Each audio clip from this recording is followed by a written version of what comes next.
চলন্ত কন্টেইনার লরিতে আগুন লাগবার ঘটনায় চাঞ্চল্য উত্তর দিনাজপুর জেলার চোপড়ার দলুয়ায়। এদিন চোপড়ার কিছুটা আগে ভীমডাঙ্গিতে জাতীয় সড়কের ওপর এক বাইকের সঙ্গে দুর্ঘটনা ঘটে লরিটির। বাইক চালক গুরুতর জখম হয়। দুর্ঘটনাগ্রস্ত বাইকটিকে প্রায় ৩ কিলোমিটার লরিটি টেনে নিয়ে আসে। এরপরই আচমকায় লরিটিতে আগুন ধরে যায়। ঘটনায় আতঙ্ক ছড়িয়ে পড়ে এলাকা জুড়ে। খবর পেয়ে ইসলামপুর থেকে দমকলের একটি ইঞ্জিন এসে আগুন নিয়ন্ত্রণে আনে। ততক্ষণে আগুনে ভস্মীভূত হয়ে যায় লরিটির অধিকাংশই। এই ঘটনার জেরে ব্যাহত হয় যান চলাচল, যদিও দীর্ঘক্ষণের প্রচেষ্টায় পরিস্থিতি নিয়ন্ত্রণে আসে।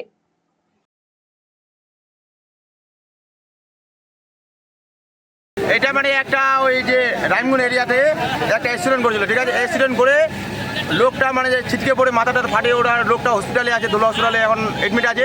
ওই বাইকটা ভিতরে ছিল, 3 কিলোমিটার পুরো স্পিডে গাড়িটা আসে, পুরো গাড়িটা হিট হয়ে আগুন ধরে গেছে। লাস্টে আগুন ধরে লাস্টে ড্রাইভার খারাপ গাড়ি ছড়ে পালা নিয়েছে।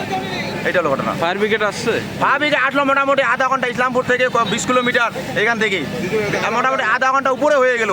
তব তো গাড়িটা মোটামুটি সব জ্বলে গেল, সব জ্বলে হয়ে গেছে। কোথায় এই জায়গাটা কোথায়? এটা হলো দলুয়া মোড়।